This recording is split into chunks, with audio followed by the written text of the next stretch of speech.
যুদ্ধের উদ্বেগজনক পরিস্থিতিতে দেশবাসীর উদ্দেশ্যে প্রধানমন্ত্রীর আবেদন, পেট্রোল ডিজেলের ব্যবহার কমানো, বিদেশে ঘুরতে যাওয়া বন্ধ এবং সোনা না কেনার আবেদন প্রধানমন্ত্রীর। हमारे पड़ोस में ही इतना बड़ा युद्ध चल रहा है, इसका असर पूरी दुनिया पर पड़ा है और भारत पर तो और भी गंभीर असर हुआ है। भारत के पास बड़े बड़े तेल के कुएं नहीं है, कुछ संकल्प लेने होंगे।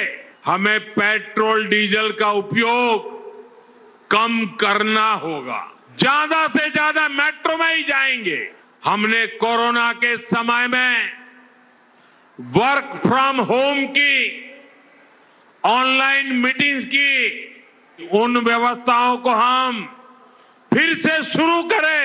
विदेशी मुद्रा बचाने पर भी बहुत जोर देना होगा। कम से कम 1 साल के लिए हमें विदेशों में जाने की बातों को टालना चाहिए। देश हित में हमको ये तय करना पड़ेगा कि साल भर तक घर में कोई भी फंक्शन हो, कोई भी कार्यक्रम हो, हम सोने के गहने नहीं खरीदेंगे।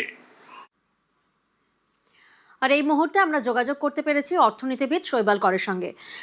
শৈবাল বাবু, নিউজ 18 বাংলায় আপনাকে স্বাগত জানাই। প্রধানমন্ত্রী কেন বললেন এমন? নমস্কার। এটা খুবই আকস্মিক, কারণ গতকাল পর্যন্ত এরকম কোনো নোটিশ বা এরকম কোনো ইন্ডিকেশন তো ছিল না, সবই খুব নর্মাল মনে হচ্ছিল। হঠাৎ আজকে এটা বলার কারণ আমি জানি না। অ্যাপারেন্টলি হতে পারে যে ভারতবর্ষে যে অর্থনৈতিক অবস্থা চলছে সেটা তো মোটামুটি ঠিকই চলছিল, অর্থাৎ বিদেশে যে ঘটনাগুলো ঘটছে তার প্রভাব অন্য দেশে পড়লেও ভারতে অতটা পড়েনি, কারণ তেলের জাহাজ আসছে, তেলের দাম বেড়েছে ঠিকই।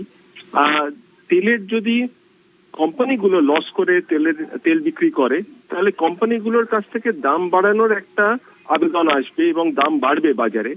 ফলে বাজারে যেটা ঘটতে পারে তার কারণে মানুষ নিজে থেকেই হয়তো একটু কম গাড়ি ব্যবহার করবেন, মেট্রো করে যাবে, কিংবা হয়তো যদি সোনার দাম আরো বেড়ে যায় যা চলছে তার থেকে, তাহলে মানুষ এমনিতেই সোনা কম কিনবেন। অর্থাৎ বাজারকে আমি গুরুত্ব দেব এবং বাজারের উপর ছেড়ে দেব আর্থিক ব্যবস্থা, কিন্তু তারপরে আবার আমি মানে যাকে বলে ঘোষণা করে বলবো যেটা কমানো উচিত ওটা কমানো উচিত।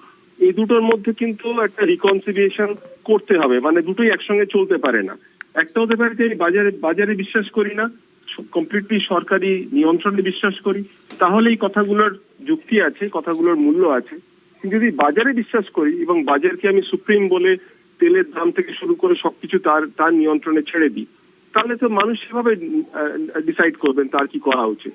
ফলে এখানে এই উপদেশটা আমি বুঝতে পারলাম না যে এই উপদেশটা কার জন্য দেওয়া হচ্ছে বা কাদের কাজে লাগবে। করোনার মতো পরিস্থিতি বা এরকম এমার্জেন্সি ভারতবর্ষে হয়েছে কিনা তার তো একটা আলাদা ঘোষণা প্রয়োজন, যে সেটাকে এই ঘোষণার মধ্যে দিয়ে কি সেটাই বলা হচ্ছে যে ভারতবর্ষ 1 বছরের জন্য একটা এমার্জেন্সি সিচুয়েশনে চলে গেল। বিদেশে কিন্তু অবস্থা সব জায়গাতে এরকম খারাপ নয়, এবং বুঝতে হবে যে আমরা যদি বিদেশি জিনিস না কিনি বা বিদেশে না যাই, আন্তর্জাতিক অর্থনীতি চক্রাকারে চলে, অর্থাৎ আমরা যদি তাদের জিনিস না কিনি তাহলে তারাও কিন্তু আমাদের জিনিস কিনবে না বা কিনতে পারবে না, কারণ তাদের রোজগার আছে অন্য দেশের ক্রয় ক্ষমতার মধ্যে দিয়ে আর কি। সুতরাং এতে তো আন্তর্জাতিকভাবে একটা ডিপ্রেশন চলে আসতে পারে। কিছু দেশে ক্ষতি হয়েছে, কোনো সন্দেহ নেই যে তেলের দাম বাড়ার কারণে এবং যুদ্ধ পরিস্থিতির জন্য যে কমোডিটি যেতে পারছে না তার জন্য ক্ষতি হয়েছে, কিন্তু ভারতবর্ষে এরকম অবস্থা তো নয় বলে আমি যতদূর জানি। যদি অকস্মাৎ হয়ে থাকে তাহলে আরো পরিষ্কারভাবে সেটা বলতে হবে।